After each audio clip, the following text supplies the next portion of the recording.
The skeletal hand protruding from the sand clutched a child's bracelet, its pink beads still impossibly bright against the bleached bones, but Raven Blackwood's breath caught not at the sight of death, but at the engraving, Lydia Pemberton, age 7.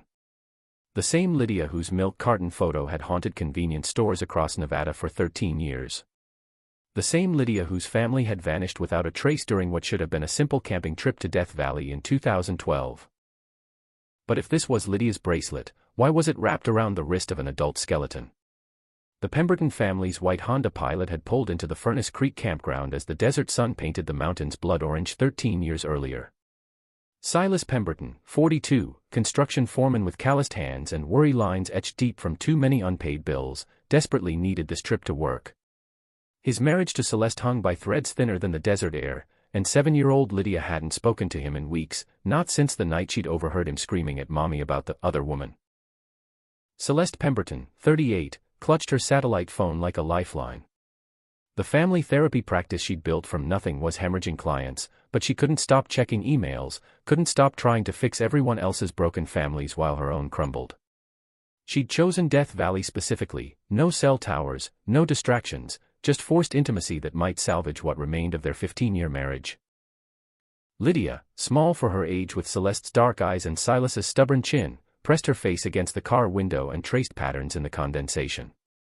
She'd been having the dreams again, the ones where strangers in white clothes gathered around fires that burned without wood, chanting words that made her teeth ache. The dreams that started the day Daddy began staying out late and Mommy began crying in the shower.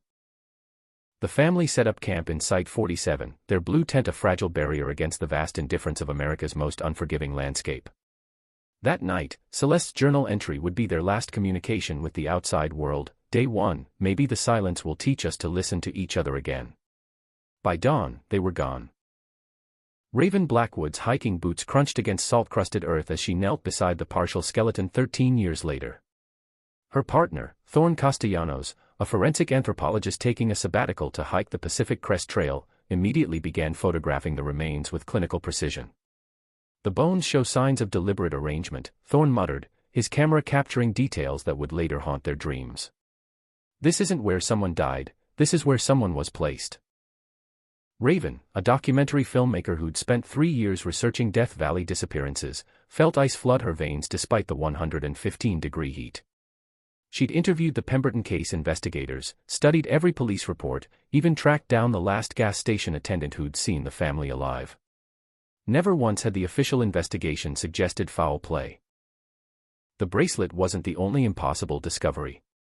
Buried 6 inches deeper, wrapped in a plastic bag that should have degraded years ago, they found Lydia's diary, entries dated after the family's disappearance. March 20, 2012, the fire people say Daddy understands now. They showed him the place where the earth opens up and the old ones sleep. Mommy cries but she drinks the water they give her and forgets to cry. I remember everything. I have to remember everything. March 25, 2012, 7 new families came today. The children don't cry anymore after the first night. The fire people are always hungry.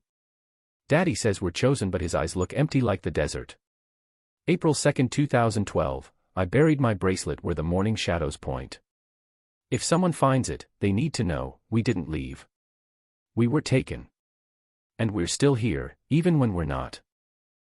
The entries continued for 3 more months, a 7-year-old's account of ritualistic gatherings, of adults who moved like sleepwalkers, of children who learned to stop screaming. The final entry was dated June 21, 2012, the longest day. The fire people say it's time for the choosing. Daddy picked Mommy. Mommy picked me. But I chose to remember. Thorne's ground-penetrating radar revealed the horrifying scope of their find. The single skeleton was part of a larger site, dozens of burials arranged in precise geometric patterns extending into the desert floor.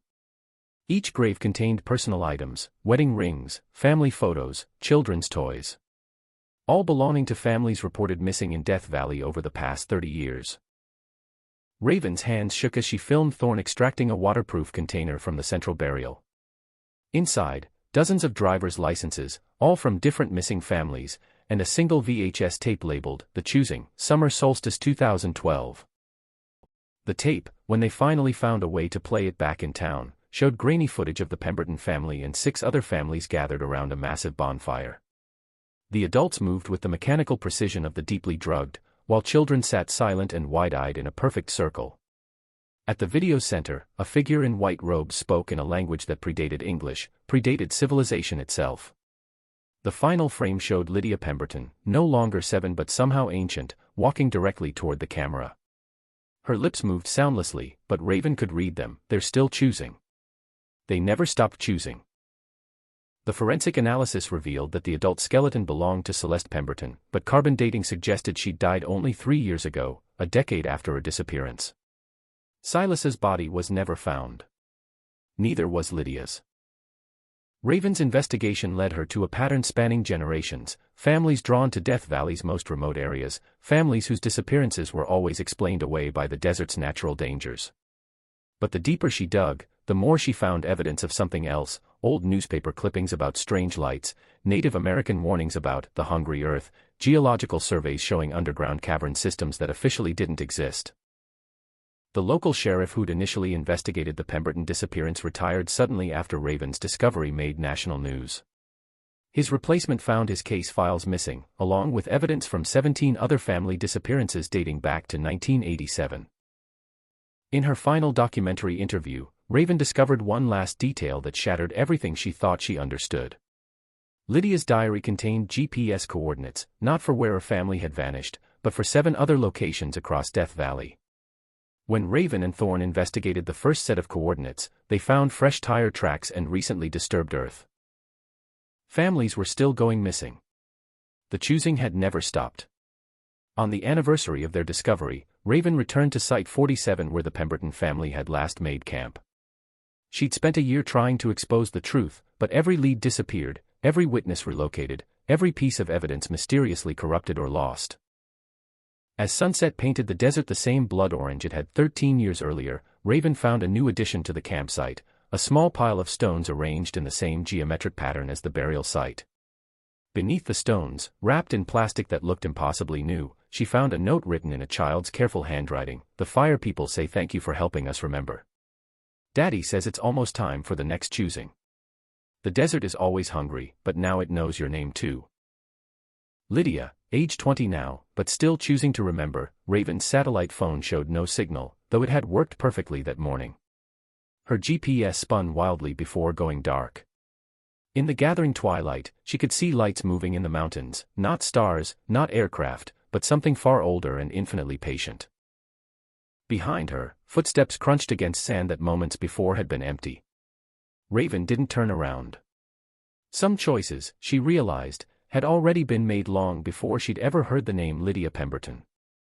The desert wind carried voices now, dozens of them, calling her name in perfect harmony as the first stars appeared overhead. In the distance, a fire bloomed against the darkness, a fire that burned without wood, tended by figures in white who'd been waiting 13 years for the right person to complete their circle. Raven's documentary camera lay forgotten in the sand, its red recording light blinking steadily in the dark, capturing everything and nothing as the desert claimed another chosen one.